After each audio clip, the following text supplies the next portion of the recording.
వాక్యము, సాక్ష్యము, ఒక పాట, మూడు కోసం మాట్లాడుకుని మరలా ప్రతిమల విషయంలో కూడా మనం క్లారిటీగా మాట్లాడుకుందాం.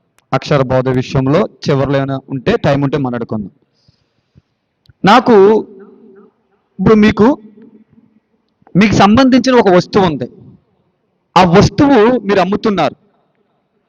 ఎక్కువ రేట్ వస్తే, ఎక్కువ ఖరీదు వస్తే మీకు ఆనందమా, తక్కువ ఖరీదు వస్తే మీకు ఆనందమా? ఎక్కువ ఖరీదు వస్తే మీకు ఆనందం. నాకు ఈరోజు ఒక ఆనందం ఉంది, తెలుసా మీకు? నాకు ఈరోజు చాలా ఆనందంగా అనిపిస్తుంది. ఈ ఆనందం ఇప్పుడుదే కాదు, ఈ రోజుదే కాదు, కొద్ది నెలలు బట్టి, కొద్ది సంవత్సరాలు బట్టి నేను ఈ ఆనందాన్ని అనుభవిస్తున్నాను. ఏంటంటే ఆనందం? మీరు అడగవచ్చు, అన్న ఏంటన్నా మీరు అంత ఆనందపడే విషయం ఏంటంటే,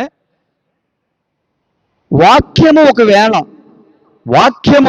ఒకవేళ అమ్మబడితే, నేను అనుకున్నాను తక్కువ రేటుగా అమ్మబడతాదేమో, తక్కువ రేటుగా అమ్మబడితే బాధపడాలి. కానీ ఈ రోజున వాక్యము చాలా ఎక్కువ రేటుగా అమ్మబడుతుంది, ఖరీదుగా అమ్మబడుతుంది. అది చాలా కాస్ట్లీ అయిపోయింది. నేను నమ్ముకున్న వాక్యం, నేను విశ్వసించే వాక్యం అంత ఖరీదైపోతుంటోటిగా, అంత కాస్ట్లీ అవుతుంటగా, చీప్ కాదు కాస్ట్లీగా ఉంది. అప్పుడు నాకు చాలా సంతోషం అనిపించింది. ఒక వ్యక్తి నెలంతా కష్టపడితే, నెల మొత్తం కష్టపడితే, పైగా రోజుకి 8 నుంచి 10 గంటలు కష్టపడితే నెలకు వచ్చే జీతం ఎంత తెలుసా మీకు? ఎంత అనుకుంటున్నారు మీరు? 10,000, 15,000, 25,000, 35,000, 40,000 అలా ఉంటాయి. నెలంతా కష్టపడాలి, రోజుకి మరలా 8 నుంచి 10 గంటలు కష్టపడితే నెల మొత్తం మీద వచ్చే జీతం 10,000, 25,000, 40,000, 30,000. కానీ నేను ఆనందపడే విషయం ఏంటంటే, రోజుకి కేవలం 45 నిమిషాలు కానీ, ఒక గంట కానీ వాక్యం చెప్తే 25,000-30,000. తెలుసా మీకు? నెల మొత్తం మీద కాదు, ఒక్క రోజులో ఒక్క గంటకి వాక్యం చెప్తే ఎంత? 25,000, 30,000. ఇప్పుడు చెప్పండి, మన వాక్యం ఎంత కాస్ట్లీ అయింది? మీకు ఆనందం లేదా కిరణ్ బాబు? మీకు సంతోషం లేదా? సంతోషం లేదమ్మా మీకు? ఇక్కడ ఉన్న మీ అందరి సంఘమై ఉన్న మీ అందరికి కూడా చాలా సంతోషంగా ఉంది. వాక్యం చాలా కాస్ట్లీ అయింది. రేపొద్దున మీలో ఎవరైనా సేవకులు అయ్యారనుకోండి, మీలో ఎవరైనా సేవకులు అయితే మీకు మాట చెప్తున్నా, మీరు ఇంకాను వాక్యపుని ఇంకా కాస్ట్లీ స్థాయికి తీసుకురావాలి. అది నా ఆనందం.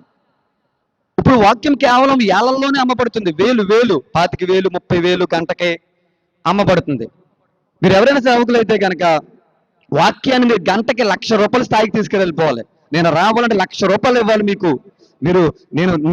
నేను వచ్చి వాక్యం చెప్పాలంటే మీరు ₹1,00,000 ఇవ్వాలి, గంటకి ₹1,00,000 అన్న స్థాయికి మీరు వాక్యాన్ని తీసుకెళ్ళిపోవాలి. మీరు అనుకోవచ్చు, ఏంటన్నా ఇలా మాట్లాడుతున్నారు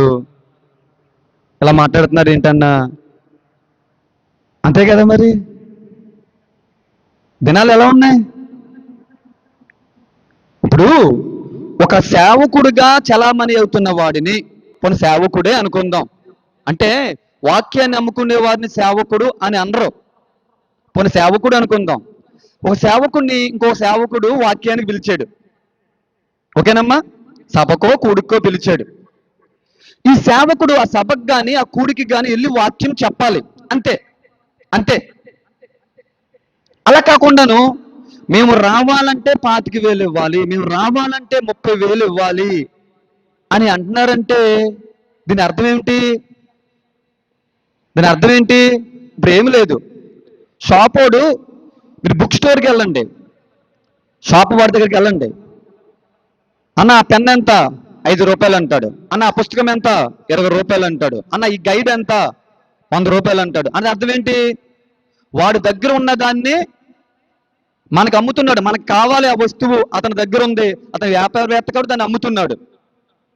ఇప్పుడు అయ్యా వాక్యం బాగా చెప్తున్నావు అని మాకు అనిపిస్తుంది, కానీ నువ్వు చెప్తున్నావు లేదో మాకు తెలియదు, కానీ అలా చలమని అవుతున్నావు కాబట్టి నిన్ను వాక్యానికి పిలుస్తున్నావు, వచ్చి మా మందిరం కానీ మా సభకు కానీ వాక్యం చెప్పమంటే అతని దగ్గర వాక్యం ఉందని అతను ఏం చేస్తున్నాడంటే, నా దగ్గర వాక్యం ఉంది కాబట్టి వీళ్ళు పిలుస్తున్నారు కాబట్టి దానికి ఖరీదు కట్టాడు. ఏం కట్టాడు? ఖరీదు కట్టాడు. నేను రావాలంటే 25,000 ఇవ్వాలి. గంట, కేవలం గంటే. నెల మొత్తం మీద కాదు, గంట. రోజుకి 30,000 అనుకోండి. 30 సభలకు వెళ్ళామనుకోండి, నెలకి ఎన్ని వస్తాయి అనుకున్నారు మీరు? రోజుకి 30,000 అమ్మా. నెలకి 30 రోజులు సభలకు వెళ్ళిపోయాం. ఎంత డబ్బులు వస్తాయి అనుకుంటున్నారు మీరు? ఎంత వస్తాయి? 9 లక్షలు. ఎంత? 9 లక్షలు. ఇక్కడ విషయం ఏంటంటే, దేవుని వాక్యము, ఇప్పుడు నేనున్నాను, సభలకు వెళ్తున్నాను, కూడికలకి వెళ్తున్నాను, చాలా చోట్ల వాక్యం చెప్పడానికి. మమ్మల్ని పిలిచేవారు ఏం చేస్తారంటే, అన్న ప్రసాద్ అన్న సభకి రావాలి, వస్తానన్నా. కూడికి రావాలి, వస్తామన్నా. అన్న ఎంత ఇమ్మంటారు అంటే నేను అనేవాడిని, దేనికన్నా అని అడిగేవాడిని. అన్న మేము ఎవరిని సభలకి పిలిచినా, ఎవరిని కూడికలకి పిలిచినా వాళ్ళు ఎంత ఇవ్వాలని చెప్తారన్నా. మాకు 10,000 ఇవ్వండి, మాకు 25,000 ఇవ్వండి, మాకు 30,000 ఇవ్వండి, మేము అంత ఇస్తేనే వస్తాం అని చెప్తున్నారు అని అన్నారు. అప్పుడు నేను అన్నాను, వాళ్ళు వ్యాపారవేత్తలు అయి ఉంటారు. వాళ్ళు ఎవరు? వ్యాపారవేత్తలు అయి ఉంటారు. వారు వాక్యాన్ని అమ్ముకుంటున్నారు. మేము వ్యాపారవేత్తలం కాదన్నా, దేవుని పనివారం, దేవుని దాసులం. మేము దేవుని దగ్గర పని చేస్తున్న వారు. మేము వ్యాపారవేత్తలం కాదు. నేను వాక్యాన్ని అమ్ముకునే రకం కాదు. మీరు పిలిచారు సభకి, మీరు పిలిచారు కూడికి, వస్తాను, వాక్యం చెప్తాను, వచ్చేస్తాను అంతే. ఒక సభకి మనం వాక్యానికి వెళ్తాం, కూడికి వాక్యానికి వెళ్తాం. ఆ సేవకుడు ఏం చేస్తాడో తెలుసా? ఒట్టి చేతులతో పంపాడు, కానికిచ్చి పంపుతాడు. వాక్యానికి వెళ్ళి వాక్యం చెప్పి వచ్చేటప్పుడు సభకి వెళ్తాం, వాక్యం చెప్తాం, వచ్చేస్తాం. వచ్చే ముందు సేవకుడు ప్రార్థన చేయించుకుని సంఘం కోసం, కుటుంబం కోసం చేతిలో కానుక పెడతాడు. తీసుకో, తప్పేమీ లేదు, అది తప్పేమీ లేదు. కానీ ఇంకా వెళ్ళకముందే 30,000 40,000 ధనాపేక్ష. వాక్యం అదే చెప్తుంది. ధనాపేక్ష బోధకులు వీళ్ళు. వాక్యాన్ని అమ్ముకుంటున్నారు వీళ్ళు. వాక్యానికి ఖరీదు కడుతున్నారు. చూడండి, నెలంతా కష్టపడితే వచ్చేది 25,000 ఒక వ్యక్తికి. రోజుకి 8 నుంచి 10 గంటలు కష్టపడతారు. తెలుసా మీకు? కష్టం, చెమట వచ్చి కష్టపడతారు. వీళ్ళు దేవుని మీద పడి, వాక్యం మీద పడి వ్యాపారం చేసుకుంటున్నారు. సేవకుడు కానుకకి అర్హుడే. కానుక అంటే అర్థం ఏంటి? వెళ్ళి వాక్యం చెప్పి వచ్చేస్తుంటే ఆ సేవకుడు కృతజ్ఞతగా చేతుల్లో కానుక పెట్టి ప్రార్థన చేయమంటాడు. అది కానుక. వెళ్ళక ముందే డిమాండ్ చేస్తే అది వ్యాపారం. నేను అనుకుంటాను, ఆనాడున్న అపోస్తలులైన పౌలుకి, పేతురుకి, యోహానుకి, వీళ్ళందరూ పిచ్చోళ్ళు. నిజంగా పిచ్చోళ్ళు. ఈ కాలంలో ఉంటే ఎంత డబ్బు సంపాదించేద్దరో, కానీ వాళ్ళు ఈ కాలంలో ఉన్న కోసం సంపాదించరు. ఎందుకు చెప్పనా? వాళ్ళ సేవకులు, దేవుని పనివారు, ఎప్పుడు డబ్బు కోసం ఆశపడలేదు. పౌలు అంటాడు, నాకు ఆహారం ఉండిన రోజులు ఉన్నాయి, ఆహారం లేని రోజులు కూడా ఉన్నాయి. నేను పొట్ట మార్చుకున్న రోజులు ఉన్నాయి, నా చేతిలో ఆహారం ఉన్న రోజులు కూడా ఉన్నాయి. నేను కరువు చూశాను, సమృద్ధి చూశాను, నేను అన్ని స్థితులు చూశాను. నేను ధనాపేక్ష కలిగిన వాడిని కాదు అని విధంగా మాట్లాడతాడు ఆయన. పేతురు గాని, యోహాను గాని, పౌలు గాని, ఇంకా చాలా మంది సేవకులు, ఈనాడు కూడా చాలా మంది మంచి సేవకులు ఉన్నారు. ధనం మీద ఆధారపడని వారు, ధనం మీద ఆధారపడరు వాళ్ళు. ఎవరైనా వాక్యానికి పిలిచడానికి వస్తామయ్యా అంతే. అవతల వ్యక్తి అడిగారు ఎంత ఇమ్మని, మేము వాక్యం అమ్ముకునే రకం కాదు, వచ్చి వాక్యం చెప్తాం. కానుక ఇవ్వడం ఇవ్వకపోవడం మీ ఇష్టం అంటారు వాళ్ళు. మేము అంతే. ఇంకా ఎదిరిచ్చిన రోజులు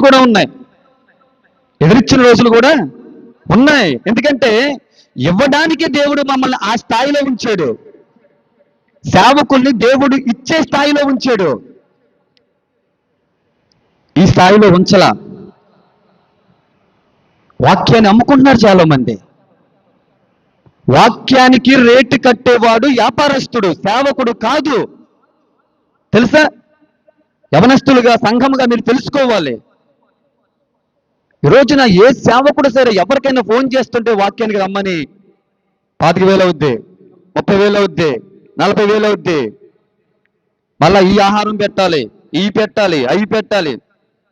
వ్యాపారవేత్తలు ఎలా సంఘానికి క్షేమాభివృద్ధి, ఎలా ఆత్మల రక్షణ పంట జరిగించేది? ఎలాంటి వారా? కాదు.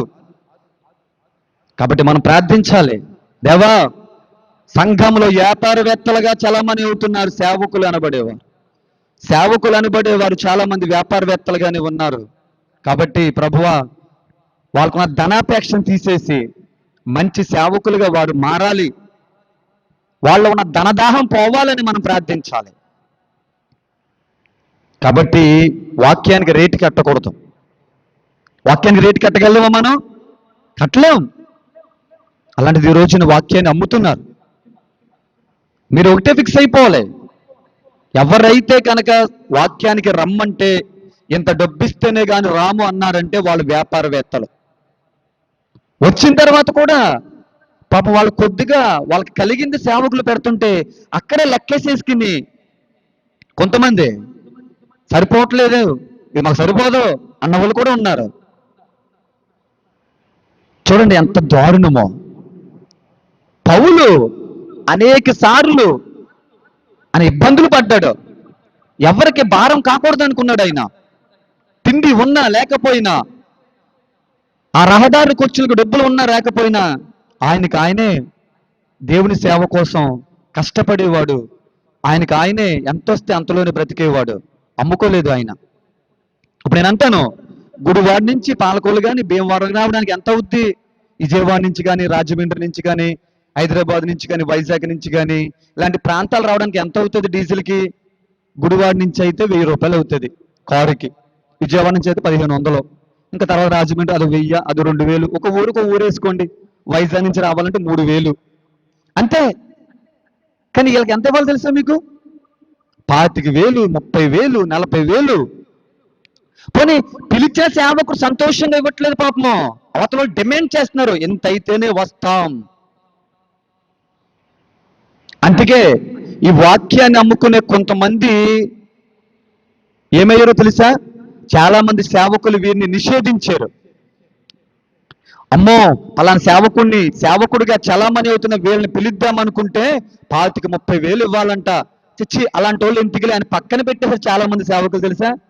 పక్కన పెట్టేసి వాక్యం ఎవరైతే అమ్ముకోకుండా స్వతహాగా దేవుని మీద ఆధారపడి వాక్యం బోధిస్తారో వారిని మాత్రమే పిలుచుకుంటున్నారు చాలా మంది. నిజంగా కూడా ఇలాంటి వాక్యం అమ్ముకునే వాళ్ళు ఇంకా ఎక్కువ రేటు పెట్టేసుకోవాలి. మేము రావాలంటే 50,000, 1,00,000 అని అన్నారనుకోండి, ఇంకా వాళ్ళు ఎవరిని పిలవరు. వారు ఇంకా చాలా ప్రాంతాలకు ఇప్పటికే వెళ్ళట్లేదు. వాక్యం అమ్ముకున్న వారిని చాలా మంది సేవకులు నిషేధించారు వారి ప్రాంతాల్లో. చాలా సంతోషం ఈ విషయంలో. ఈ విషయం తెలుసా? వాక్యమే కాదు ఇంకా కూడా సాక్ష్యాలను అమ్ముకుంటున్న వారు కూడా ఉన్నారు. తెలుసా మీకు? ఏమనుకుంటున్నారు? సాక్ష్యాలు కూడా ఇప్పుడు మనం చదివిన వచ్చిన అదే ధనాపేక్ష అంట. చూడండి మళ్ళీ చదవండి. మేము ఎరిగినట్టు మేము ఇచ్చకు మాటలను ధనాపేక్ష కప్పిపెట్టు వేషమని అన్నడును వినియోగింపలేదు, ఇందుకు దేవుడే సాక్షి. వాళ్ళు ఏం చేస్తున్నారో తెలుసా? కొంతమంది సాక్ష్యాలు అమ్ముకుంటున్నారు. కొంతమంది ఇందాక వాక్యం అమ్ముకుంటే ఇప్పుడు ఏం అమ్ముకుంటున్నారు చెప్తున్నా? సాక్ష్యాలు మీకు ఎలా అమ్ముకుంటున్నారంటే, దేవుడు ఎవరి బ్రతుకునైనా మారుస్తాడు, ఎవరి కథనైనా మారుస్తాడు. దేవుడు మార్చగలవాడు, స్థితిగతులు మార్చగలవాడు మన యేసయ్య. కొంతమంది అంటున్నారు, మేము బస్ స్టాండ్లో అడుక్కోవాలండి, బస్సుల్లో అడుక్కోవాలండి, ట్రైన్లో అడుక్కోవాలండి, అలాంటి మా జీవితాన్ని యేసయ్య మార్చాడు, ఈరోజు మేము సాక్షులుగా ఉన్నామని ఊరు తిరిగి సాక్ష్యం చెప్తా ఉన్నారు. చాలా మంచిది. మన యేసయ్య ఏంటి? మార్చగలవాడు, స్థితిగతులు మార్చగల దేవుడు మన యేసయ్య. ఈ రోజున కొంతమంది అడుక్కునే మా బ్రతుకుల్ని దేవుడు అడుక్కోకుండా ఒక ఉన్నతమైన స్థానంలో పెట్టాడు. మేము ఒకప్పుడు అలా బ్రతికే వాళ్ళని హీనంగా, ఇప్పుడు దేవుడు మమ్మల్ని చాలా ఉన్నతమైన స్థానంలో పెట్టాడు. మా బ్రతుకులు మార్చాడు. లేకపోతే మా బ్రతుకుల్లో ఇది వరకు మా భర్తల నుంచి వేదన వచ్చింది, మమ్మల్ని నరికేశారు, లేకపోతే మమ్మల్ని అది చేసేసారు, లేకపోతే మా బ్రతుకుల్లో ఈ వ్యాధి వచ్చింది, లేకపోతే మా బ్రతుకుల్లో ఆ నష్టం జరిగింది. ఇదిగో మేము ఆడ కాదు మగ కాదు, మేము మధ్య రకంగా సమాజం మమ్మల్ని ఎలివేసేసింది. కానీ సమాజం మమ్మల్ని ఎలివేసిన, సమాజం మమ్మల్ని అపహాసం చేసిన యేసయ్య మమ్మల్ని హత్తుకున్నాడు అని సాక్ష్యం చెప్తున్నారు. మంచిది. మన యేసయ్య హత్తుకునేవాడు. సమాజం వెలివేస్తే మన యేసయ్య హత్తుకునే దేవుడు. కానీ వీళ్ళు ఏం చేస్తున్నారంటే, ఈ సాక్ష్యపు జీవితం కలిగి ఉన్నవారు తమ మొట్టమొదటి కాలంలో ధనం మీద ఆధారపడలేదు, వాళ్ళు యేసయ్య మీదే ఆధారపడ్డారు. కానీ ఈ పెరిగే కొద్దిని వాళ్ళకి ధనాపేక్ష వచ్చేసింది. ధనాపేక్ష. స్టార్టింగ్ ఏమో సాక్ష్యం చెప్పాలి, ఎక్కడికైనా వెళ్ళి సాక్ష్యం చెప్పాలి, దేవుని కోసం చెప్పాలన్న ఆరాటం ఉండేది. ఈ చెప్పే ప్రాసెస్లో డబ్బు కూడా వచ్చింది కదా, అప్పుడు వీళ్ళ ధనాపేక్ష వచ్చింది. ఇప్పుడు ఏమంటున్నారో తెలుసా? మేము వచ్చి సాక్ష్యం చెప్పాలంటే 25,000 ఇవ్వాలి. ఎంత ఇవ్వాలి? 25,000, 30,000 ఇవ్వాలి, 10,000 ఇవ్వాలి. వీళ్ళు ఏం చేస్తున్నారు? సాక్ష్యాలు అమ్ముకుంటున్నారు. సాక్ష్యాలు అమ్ముకుంటున్నారు. ఒకప్పుడు మేము ట్రైన్లో అడుక్కోవాల్సిన పరిస్థితి, బస్సుల్లో అడుక్కోవాల్సిన పరిస్థితి మా యేసయ్య మార్చాడు అని బోధిస్తున్న వాళ్ళు, సాక్ష్యాలు చెప్తున్న వాళ్ళు ఈ రోజున ఏం చేస్తున్నారంటే అఫీషియల్గా అడుక్కుంటున్నారు. అసిస్టెంట్లు పెట్టుకుని అఫీషియల్గా అడుక్కుంటున్నారు. అప్పుడు అడుక్కున్నారు, ఇప్పుడు కూడా అడుక్కుంటున్నారు. ధనాపేక్ష. సాక్ష్యాలు అమ్ముకుంటున్నారు. అలా అమ్ముకోకూడదు. సాక్షి ఎప్పుడు సాక్షిగానే ఉండాలి. దేవుడు నా జీవితం మార్చాడు అన్న మాట ఎప్పుడు చెప్తూ ఉండాలి. ఆయన మీద ఆధారపడాలి, ఆయన పోషిస్తాడు. ఇక్కడ చాలా మంది సాక్ష్యాలు అమ్ముకుంటున్నారు. సాక్ష్యాల పేరిట డబ్బు సంపాదిస్తున్నారు. ఒక పాస్టర్ గారు ఒక ఆమెని, ఆమె అనలో అతను అనలో మనకు తెలియదు కానీ, సహోదరుడు అందాం, నపుంసకుడు, సహోదరుడు, ఈ దేవుని వాక్యం సెలవిస్తుంది. గౌరవంగా మనం పిలవాలి.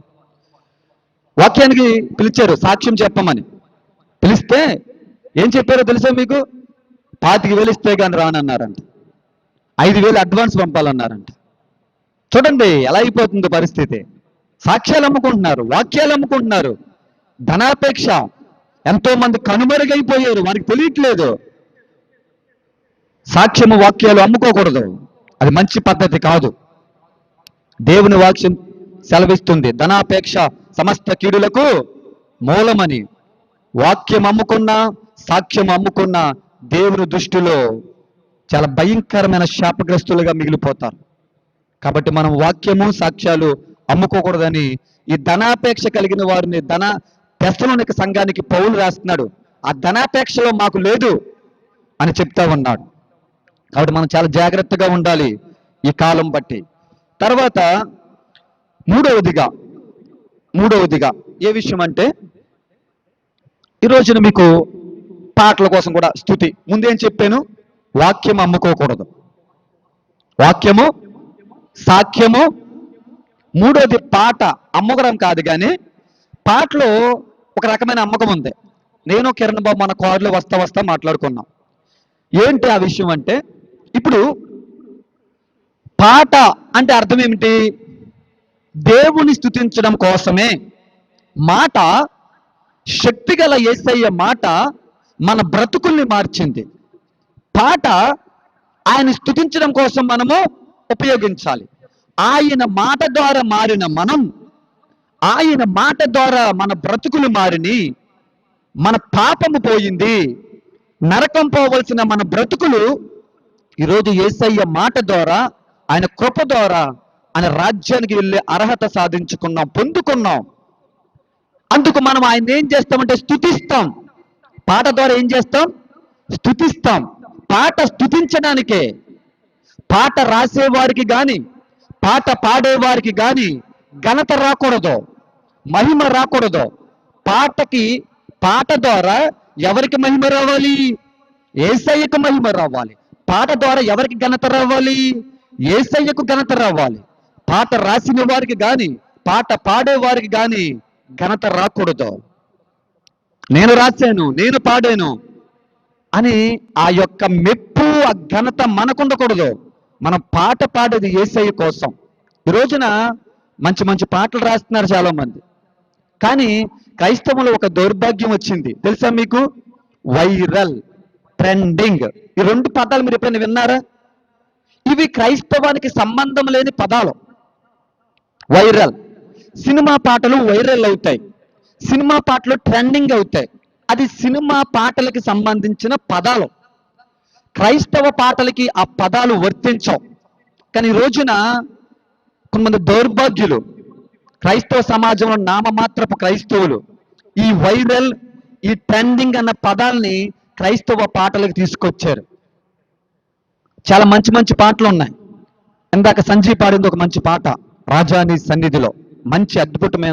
మంచి అద్భుతమైన పాట అది. దేవుని స్తుతించి గణపరిచే పాట. ఒక సహోదరుడు అన్న రాశాడు, చాలా మంచి పాట. వైరల్ అయిందంట, ట్రెండింగ్ అయిందంట. మరలా ఇప్పుడు ఏమిటది? కథ మొత్తం మార్చగలడు యేసయ్య. నిజంగా కూడా మంచి పాట. యేసయ్య కథ మొత్తం మార్చగలడు, అద్భుతమైన పాట ఒక అన్న రాశాడు. మళ్ళీ ఇప్పుడు అది వైరల్లో ట్రెండింగ్ అవుతుంది. ఇప్పుడు ఈ కథ మొత్తం మార్చగలిగాడు అన్న పాఠం చూశారు మీరు. ఇప్పుడు వైరల్లో ట్రెండింగ్ అవుతుంది. దీనికి ముందు రాజా నీ సన్నిధిలో వైరల్లో ట్రెండింగ్ అయింది. ఆ పాట మర్చిపోయాం మనం. ఇప్పుడు కథ మొత్తం మార్చగలరు. ఒకప్పుడు రాజా నీ సన్నిధిలో అది మర్చిపోయాం, వైరల్ ట్రెండింగ్ డేస్ అయిపోయినాయి. ఇప్పుడు మరలా ఏమొచ్చింది? కథ మొత్తం మార్చగలరు, వైరల్ ట్రెండింగ్. మళ్ళీ ఇది అయిపోతుంది, మళ్ళీ ఇంకో పాట వస్తుంది. మళ్ళీ డెఫినెట్గా 5 నెలల తర్వాత ఇది మర్చిపోతాం, ఇంకోటి వస్తుంది. అంటే క్రైస్తవ పరిస్థితి ఎలా అయిపోయిందంటే వైరల్లో ట్రెండింగ్. పాటలు వైరల్ అవ్వడానికి కాదమ్మా అనా, పాటలు ట్రెండింగ్ అవ్వడానికి కాదు. పాట దేనికోసం? ఆయన్ని స్తుతించడానికి. కొద్ది రోజులు వైరల్ ట్రెండింగ్ అయిపోయి మూల నడిపోతాం కోసం కాదు, ఎల్లప్పుడూ స్తుతించాలి. నీవు చేసిన ఉపకారములకు నేనేమి చెల్లించును. వైరల్ అయిందా? ట్రెండింగ్ అయిందా? లేదు. ఎప్పుడో నుంచి ఇప్పుడు కూడా మనం ఎల్లప్పుడూ పాడుకుంటున్నాం. అద్భుతమైన పాటలు ఉన్నాయి. పాత పాటలు ఎన్ని ఇప్పటికి మనం పాడుతూనే ఉన్నాం. ఆ కాలంలో పాట వైరల్ అయింది, పాట ట్రెండింగ్ అయింది, అది లేవు. క్రైస్తవ పాటలు వైరల్ కోసం కాదు, ట్రెండింగ్ కోసం కాదు. ఇప్పుడు రాజా నీ సన్నిధిలో పాట ఎల్లప్పుడూ పాడుకోవాలి. కాదండి, ఆ 3 నెలలు ట్రెండింగ్ అయింది అప్పుడే మాట్లాడుకుంటే ఆ పాట కోసం, తర్వాత ఆ పాట ఊసేస్తాం మేము. కథ మొత్తం మార్చగలదు. ఇప్పుడు ప్రజెంట్ ట్రెండింగ్ లో ఉంది, ఇప్పుడు అది పాడతాం, తర్వాత ఇంకా అసలు మేము పాడాం, మళ్ళీ తర్వాత ఇంకో వైరల్ పాట రావాలి. దానికోసం కష్టపడి దేవుని దగ్గర పాదాల దగ్గర గోజాడి అన్నలు రాసింది వైరల్ ట్రెండింగ్ కోసం కాదు. అలా ఎవరు రాయరు నిజమైన భక్తులు అయితే. ఎవరు కూడా దేవుణ్ణి మేము స్తుతిస్తున్నాం, ఆయన మాకు తలాంతి ఇచ్చాడు, దానికోసం మేము రాయగలిగాం. రాసిన పాట మేమే కాదు, యావత్ క్రైస్తవ సమాజం అంతా ఎల్లప్పుడూ పాడుకోవాలి అని అనుకునే రాస్తారు నిజమైన భక్తులు ఎవరైనా. మనం కూడా దాన్ని అలా తీసుకోవాలి. కానీ ఈ రోజున క్రైస్తవ సమాజం కొద్ది మంది మాత్రమే అలా ఉన్నారు, కానీ చాలా మంది దౌర్భాగ్యులు ఉన్నారు. వైరల్ ట్రెండింగ్, ఆ 3 నెలలు వైరల్ అయిందండి, ఇంకా అయిపోయిన తర్వాత నెక్స్ట్ వైరల్ పాట ఏది, తర్వాత ట్రెండింగ్ పాట ఏది. ఈ దౌర్భాగ్యం పోవాలి. మీరు ప్రార్థించండి, అయ్యా ఈ వైరల్లో ఈ ట్రెండింగ్ అన్న పదాలు క్రైస్తవులోంచి నాశనం పోవాలి, బయటికి అయ్యి సంఘంలో ఉండకూడదు. అయ్యి పాట నిన్ను స్తుతించడం కోసమే. పాట ద్వారా ఎవరికి పేరు రాకూడదు, ఎవరికి మహిమ రాకూడదు. ఒక పాట ద్వారా ఆ పాట రచయిత కనుక పేరు వచ్చిందా దేవునికి మహిమేమీ లేదు. ఒక పాట ద్వారా ఆ పాట పాడిన వ్యక్తికి కానీ ఆమెకు కానీ పేరు వచ్చిందా, ఘనత వచ్చిందా, ఇంకా దేవునికి మహిమేమీ లేదు. మొత్తం వీళ్ళే దొంగిలించేసినట్లు లెక్క. పాట ద్వారా ఆయన మహిమ పొందాలి, పాట ద్వారా ఆయన స్తుతించబడాలి. ప్రసంగం ద్వారా నాకు మహిమ రాకూడదు, ప్రసంగం ద్వారా ప్రసంగం చేసేవారికి మహిమ రాకూడదు, పేరు రాకూడదు. ఎవరికి రావాలి? యేసయ్యకు రావాలి, దేవునికి మహిమ రావాలి. కానీ ఈరోజు మహిమ, ఘనత పాటలు రాసేవారు, పాటలు పాడేవారు, ప్రసంగాలు చేసేవారు దొంగిలించేస్తున్నారు. అది మంచిది కాదు. వైరల్ ట్రెండింగ్ అన్న పదాలు పోవాలని మీరందరూ కూడా ప్రార్థన చేయండి. ప్రతి పాట మంచిది, దేవుని స్తుతించడానికి ఎంతో మంది తలాంతులు కలిగి రాస్తున్నారు. ఈ 2 పాటలు కూడా అలా మంచి తలాంతులతో దేవుడు వారిని ఆశీర్వదించి ఇచ్చిన తలాంతులతో. కానీ వారికి పేరు రాకూడదు, వారికి మహిమ రాకూడదు, వారికి ఘనత రాకూడదు, ట్రెండింగ్ వైరల్ అవ్వకూడదు. అవి కాదు ఇంపార్టెంట్, స్తుతించడం కోసమే అన్న విధానం ఉండాలి. ఇప్పుడు నేను ప్రసంగాలు చెప్తున్నాను, చాలా చోట్ల నేను ప్రసంగాలు చెప్తున్నాను వాక్యంలో, సంఘంలో. ఇప్పుడు వాటి ద్వారా నాకు పేరు రాకూడదు. దేవుని మాట నా నోట ఉంచినందుకు, నన్ను నిలబెట్టి ఆయన మాట్లాడుతున్నందుకు బ్రతుకుల్లో మార్పు రావాలి, మారిన వారు బలపడాలి.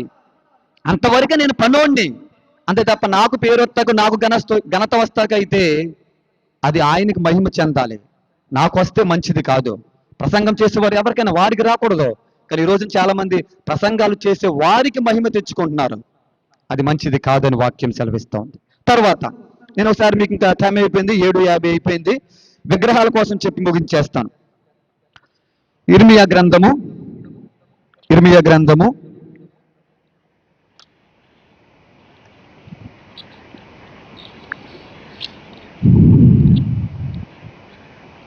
10వ అధ్యాయం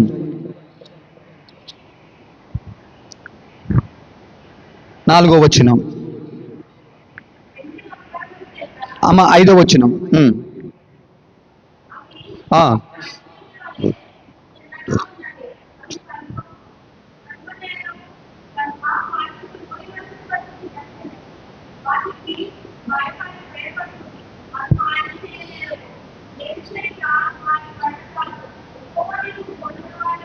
చాలమ్మా. ఇక్కడ చూడండి, నేను మీకు ఒక్కొక్క 10 నిమిషాలు ముగించేస్తాను, 7:50 అయిపోయింది.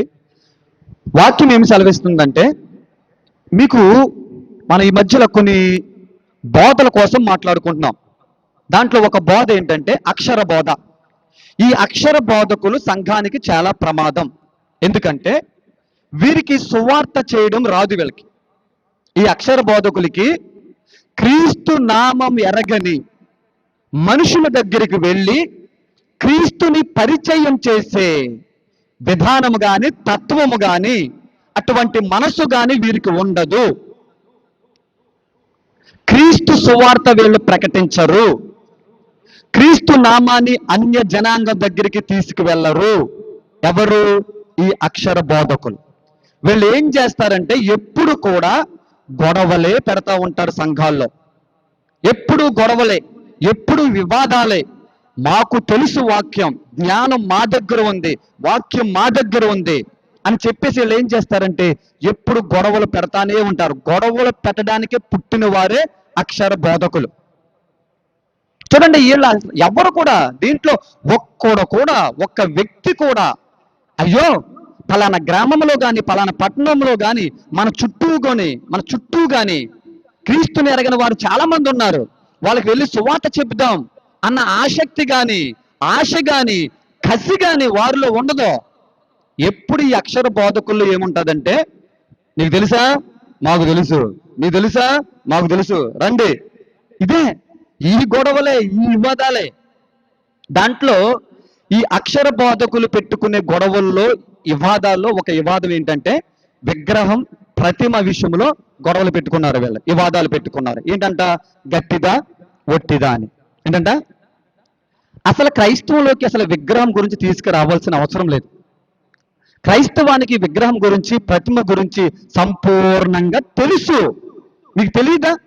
విగ్రహాల కోసం, ప్రతిమల కోసం తెలుసు, మీకు తెలుసు, నాకు తెలుసు, సార్వత్రిక సంఘానికి కూడా తెలుసు. అసలు దానికోసం మనకి అనవసరం, మనం బోధించవలసిన అవసరం కూడా లేదు.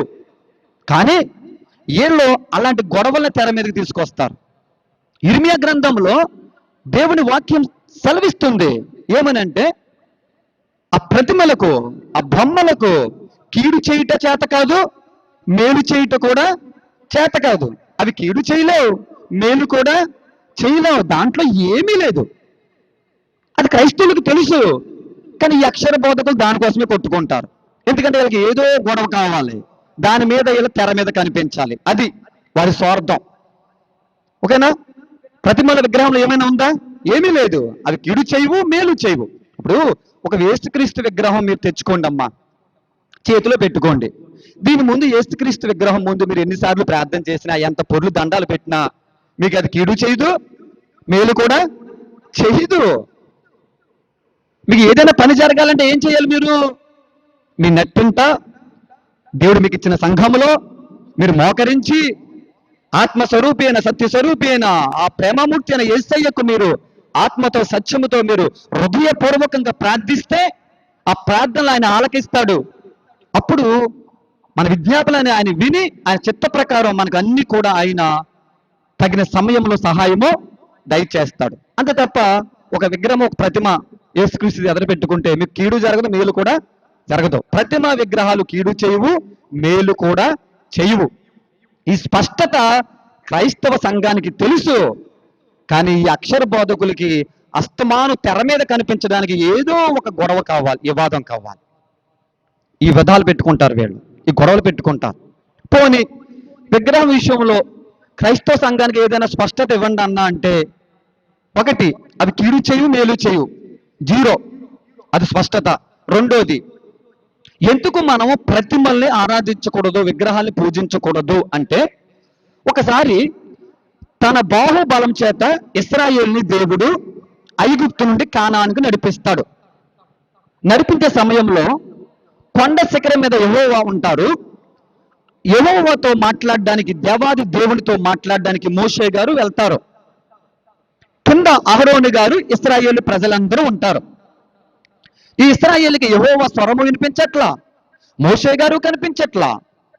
అసలు దేవుడు ఉన్నాడా, ఏమైపోయాడు అనుకుని ఒక సందిగ్ధతలో పడిపోయారు వీళ్ళు. అహరోను గారితో అన్నారు, మాకు ఒక దోణ చేయవయ్యా అన్నారు. అహరోను గారు వారి దగ్గర ఉన్న బంగారం అంతాను పోగి చేసి ఒక దూడను చేశారు, ఒక ప్రతిమను చేశారు. ఈ ఇశ్రాయేలీలు అన్నారు ఆ దూడ వైపు చూసి, మమ్మల్ని ఐగుప్తు నుండి తీసుకొచ్చిన యెహోవా ఇదే కదా అన్నారు. ఇప్పుడు యెహోవాని దేంట్లో చూసుకున్నారు వాళ్ళు? దూడలో చూసుకున్నారు, ప్రతిమలో, విగ్రహంలో యెహోవాని చూసుకున్నారు. మనం ఇప్పుడు యెహోవాకు ఉత్సవం చేద్దామని ఎక్కడ ఉత్సవం చేశారు వాళ్ళు? ఇప్పుడు మనం యెహోవాకు ఉత్సవం చేద్దామన్నారు. ఎక్కడ ఉత్సవం చేశారు వాళ్ళు? దూడ ముందు ఉత్సవం, పండగ చేసుకున్నారు. దూడ ముందు పండగ చేసుకున్నారు. ఎందుకనగా ఆ దూడలో వారు యెహోవాను చూసుకుంటున్నారు. ఇంతకీ యెహోవా ఎక్కడున్నారు? కొండ శిఖరం మీద ఉన్నారు. కొండ శిఖరం మీద యెహోవా ఉన్నారు, కిందేమో ఇశ్రాయేలు ప్రజలు ఉన్నారు. యెహోవాకిని ఇశ్రాయేలుకి మధ్యలో ఏముంది? దూడ ఉంది. ఏముంది? దూడ, ప్రతిమ. ఇశ్రాయేలు చేసుకున్న ప్రతిమ, వారి చేతులతో చేసుకున్న ప్రతిమ. వీళ్ళు ఈ దూడే లేదనుకోండి, ఈ ప్రతిమే లేదనుకోండి, ఎవరికి పండగ చేద్దురు? యెహోవాకు పండగ చేద్దురు. ఈ దూడే లేదనుకోండి, ఎవరి కోసం ఎదురు చూద్దురు? దూడే లేదు, అప్పుడు ఇశ్రాయేలు ఎవరి కోసం ఎదురు చూస్తారు? యెహోవా కోసం ఎదురు చూస్తారు. కానీ ఇప్పుడు వాళ్ళ ముందు దూడ ఉంది, ఆ దూడనే యెహోవా అనుకున్నారు వాళ్ళు. ఇంకా నిజమైన యెహోవాతో, సత్య దేవునితో వాళ్ళకి సంబంధం లేకుండా పోయింది, అవసరం లేకుండా పోయింది. అంటే విగ్రహము, ప్రతిమ ఎలాంటిదంటే దుష్టుని చేతులు ఎంతటి ఆయుధాలంటే ఇవి సత్యదేవుడైన యెహోవాను, నిజ దేవుడైన, రక్షకుడైన, ప్రభువైన యేసుక్రీస్తు వారి దగ్గరికి ప్రజల్ని రానివ్వకుండా ఆ ప్రతిమ నాలోనే ఏదో ఉంది అనుకుని దాని పాదాల దగ్గర కట్టి పడేసుకునే అంత గట్టిది. ఓకేనా? అది ఆ విషయంలో గట్టిది. ఆ విషయంలో సాతాను చేతుల్లో ఆ ప్రతిమలో అంతటి ఆయుధాలు ప్రజల్ని సత్యదేవుని వైపు అడుగులు వేయకుండా చేస్తది. ఎందుకనగా ఈ ప్రజలు ఏమనుకుంటారంటే ఈ ప్రతిమలను ఏదో ఉందనుకుంటారు. అప్పుడు నిజ దేవుడి కోసం ఎదురు చూడరు, ఆలోచించరు. ఆ విషయంలో విగ్రహం గట్టిది. ఈ విషయం కూడా క్రైస్తవ సమాజానికి బాగా తెలుసు, చాలా స్పష్టత ఉంది.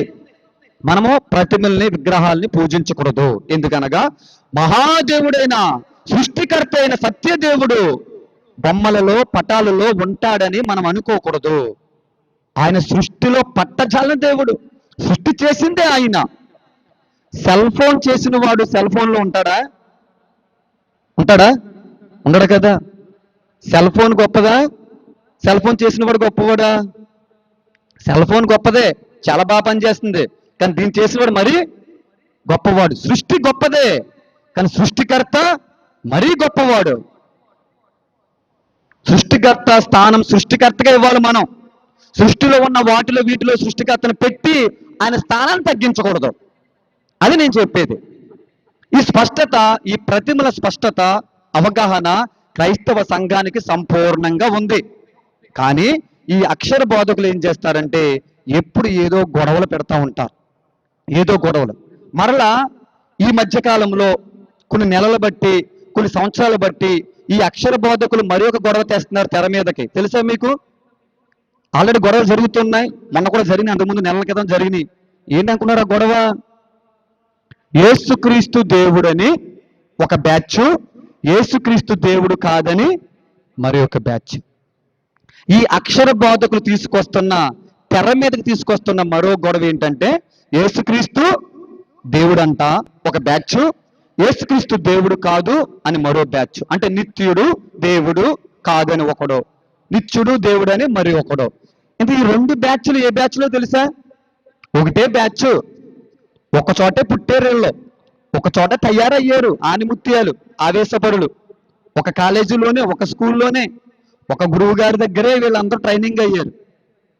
ఎప్పుడు కూడా గొడవలు పెట్టేది ఈ అక్షర బోధకులే. అన్యులకు సువార్త చెప్పడం వీరికి చేత కాదు. క్రీస్తు నామం ఎరగిన వారి దగ్గరికి వెళ్ళి సువార్త చెప్తే వాళ్ళ పేడ నీళ్ళు కొడతారు, వాళ్ళు తిడతారు, వారు దూషిస్తారు. అవి వీళ్ళు పడలేరు. వీళ్ళకి సేఫ్ సైడ్ కావాలి, సేఫ్ సైడ్ కావాలి. సేఫ్ సైడ్ ఏంటో తెలుసా మీకు? ఒక హాల్ బుక్ చేసుకుని, స్టేజీలు వేసుకుని, కెమెరాలు పెట్టుకుని, ఏసీ రూమ్లో కూర్చుని గొడవలు వివాదాలు, గొడవలు వివాదాలు, ఇవే తెలుసు వీళ్ళకి. ఇంతకుమించి ఏమి తెలియదు వీళ్ళకి. ఆ గొడవలు మరలా సంఘంలోకి, సంఘము ముక్కలైపోవడం, సంఘంలో గొడవలు వివాద, సువార్త లేదు, గొడవలే గొడవలే గొడవలే. చాలా ప్రమాదం ఈ అక్షర బోధకులు. ఈ అక్షర బోధకులు ఎంత ప్రమాదం సంఘానికంటే, ప్రసాదాల కోసం గొడవలు వీళ్ళే, విగ్రహాలు గట్టిదని గొడవలు వీళ్ళే, యేసు దేవుడు దేవుడు కదని గొడవలు వీళ్ళే, జన్మ పాపం అని గొడవలు వీళ్ళే. అన్ని గొడవలు ఈ అక్షర బోధకులే. వీళ్ళకి సువార్త చేయడం చేత కాదు, సంఘములో గొడవలు పెట్టడం మాత్రమే వచ్చు. కాబట్టి యవన బిడ్డలైన మీరు, సంఘమై ఉన్న మీ అందరూ కూడా ఈ అక్షర బోధకుల్ని వెంబడించకూడదు. ఈ అక్షర బోధకులు చాలా ప్రమాదం. మీరు గమనించండి, ఈ గొడవలు ఎవరు పెడుతున్నారు, వివాదాలు ఎవరు పెడుతున్నారు, గొడవల వల్ల లాభం ఏమైనా ఉందా? నేను మిమ్మల్ని ప్రశ్న అడుగుతున్నాను. అమ్మా, గొడవలు ఎప్పుడైనా లాభం ఉంటుందా? ఎప్పుడు లాభం ఉండదు. వివాదం వల్ల ఎప్పుడు కూడా లాభం ఉండదు. ఎప్పుడు నష్టమే జరుగుతుంది సంఘానికి. ఈ అక్షర బోధకుల వల్ల ఇప్పుడు నష్టం జరుగుతుంది. మరి సేవ చేసేది ఎవరండి? ఆత్మల రక్షణ పంట జరిగించేది ఎవరంటే ఆత్మ సంబంధమైన బోధకులు, పరిశుద్ధాత్మతో నింపబడిన బోధకులే. ఎప్పుడు నూతన ఆత్మలు రక్షించబడాలని ప్రయత్నాలు చేస్తున్నారు, తిరుగుతున్నారు, కష్టపడుతున్నారు ఆత్మరక్షణ కోసం. వీళ్ళకి ఒక చోట కూర్చుని గొడవలు పెట్టుకుని, వివాదాలు పెట్టుకుని, కేకలేసుకునే సమయం లేదు ఆత్మ సంబంధమైన బోధకులకి. ఎప్పుడు కూడా నూతన ఆత్మల రక్షణ కోసం, సంఘాన్ని బలపరచడం కోసం వాళ్ళు అహర్నిశలు కష్టపడుతూ ఉంటారు. కానీ ఈ అక్షర బోధకులు మాత్రం ఎప్పుడు గొడవలు పెడతానే ఉంటారు. ప్రతిదానికి గొడవలు గొడవలు గొడవలు పెడతా ఉంటారు. కాబట్టి అక్షర బోధకులు వెంబడించొద్దు అని నేను మిమ్మల్ని చాలా బ్రతిమాలుకొనుచున్నాను. మీరు ఆత్మ సంబంధమైన బోధకుల్ని మీరు ఏం చేయాలంటే వెంబడించాలి. దయచేసి మనం మాట్లాడుకునే ప్రతి విషయం కూడా మీరు జ్ఞాపకం ఉంచుకోవాలి. ఏది కూడా ఇదేంటి ప్రసాద్ గారు ఈ విషయం చెప్తున్నారంటే కాదు, మిమ్మల్ని ట్రైన్ చేస్తున్నాను. ఎందుకంటే ఈ అక్షర సంబంధమైన బోధకులు కానీ, ఈ అబద్ధ బోధకులు కానీ యవ్వనస్తుల్ని పాడు చేసేస్తున్నారు, ముక్కలు చేసేస్తున్నారు. సంఘంలో వివాదాలు పెడుతున్నారు. వాళ్ళు చాలా భయంకరమైన గొడవలు పెట్టేది వీళ్ళే. చాలా రకాలుగా వీళ్ళు చాలా చాలా దారుణం, అన్యాయంగా ఉన్నారు. కాబట్టి మీరు ధనాపేక్ష కలిగిన వారిని కానీ, ఈ అక్షర బోధకులు కానీ వెంబడించకపోవటం మీకు మంచిది అని వాక్యము సెలవిస్తూ ఉంది. అక్షర బోధకులు చేసేది అంతా ఇంత రభస కాదు. ఎన్నో గొడవలు, వాళ్ళు ఎన్నో రకాల వివాదాలు పెడుతున్నారు. వాళ్ళు అసలు వాళ్ళకి ఆత్మల రక్షణ పంటే తెలియదు. వాళ్ళంతా సేఫ్ సైడ్, వాళ్ళంతా సేఫ్ సైడే. ఒక్క అన్యుడి దగ్గరికి వెళ్ళరు ఈ అక్షర బోధకులు. క్రీస్తుని ఎరగని అన్యుల దగ్గరికి వెళ్ళి క్రీస్తుని పరిచయం చేత కాదు వీళ్ళకి. అసలు క్రీస్తుని పరిచయం చేయడమే చేత కాదు వీళ్ళకి. వీళ్ళెప్పుడు సంఘములో గొడవలు పెట్టడమే వీళ్ళ యొక్క ప్రయత్నాలు, వివాదాలు పెట్టడమే వీళ్ళ ప్రయత్నాలు. తెర మీద కనిపించాలి, గొడవలు పెట్టాలి. సువార్త ఏది? గొడవలు పెట్టాం, ఇది ఒకటి తెలిసి వీళ్ళకి. రెండోది, ఎవరైనా వాక్యాన్ని పిలిచారు. ఈ గొడవలు పెట్టే అక్షర బోధకులు ఎవరు వాక్యాన్ని పిలుస్తారు చెప్పాలి మీరు. ఇప్పుడు ఈ అక్షర బోధకుల్ని ఎవరు వాక్యానికి పిలుస్తున్నారు? ఎవరు పిలుస్తున్నారు? ఈ అక్షర బోధకులు గొడవలు పెడతారు, వివాదాలు పెడతారు, మాకే సత్యము తెలుసు అని, మాకు దగ్గరే జ్ఞానం ఉందని ఒప్పొంగుతారు. అందుకు ఈ వివాదాలు, ఈ గొడవలు, ఈ తర్కణాలు పెట్టే ఈ అక్షర బోధకుల్ని సత్య సంఘమైన దేవుని సంఘాలు ఏవి కూడా వాక్యానికి పిలవవు.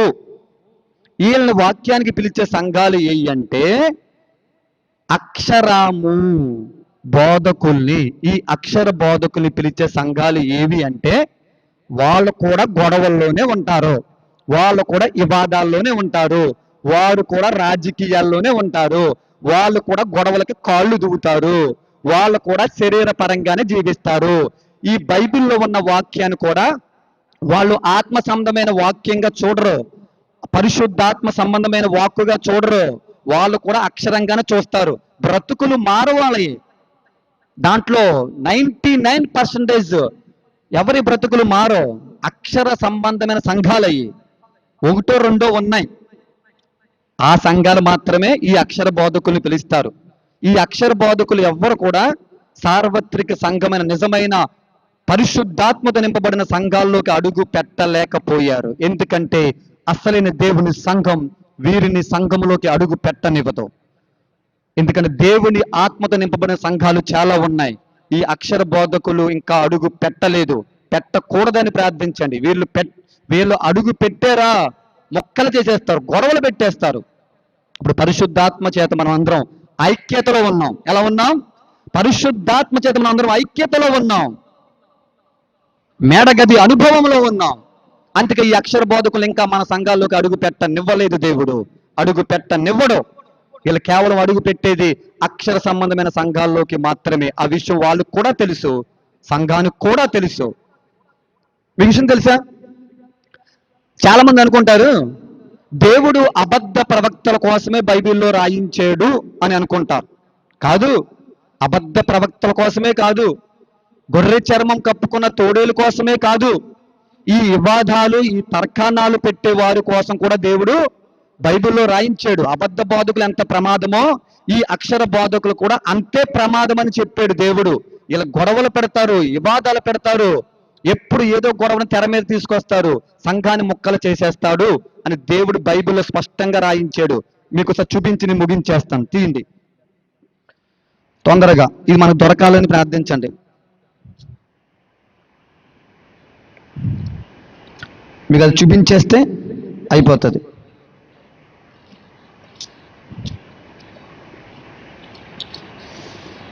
సమయం అయిపోయింది.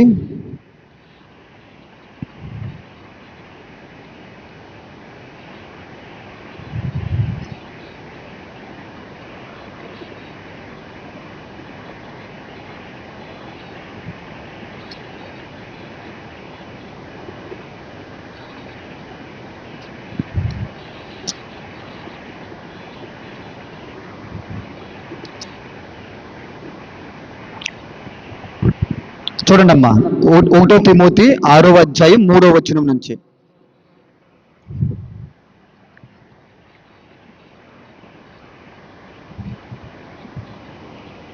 చదవండి.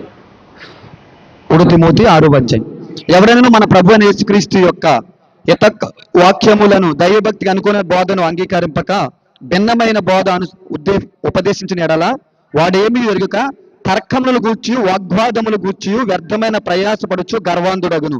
వీటి మూలముగా అసూయ, కలహములు, దోషములు, దురాభిమానులు, చెడిపోయిన మనసు కలగవాయి, సత్యహీనులై దైవభక్తి లాభసాధములు మనుషులు వ్యర్థమైన వివాదములు కలుగుచున్నవి. చూసారా?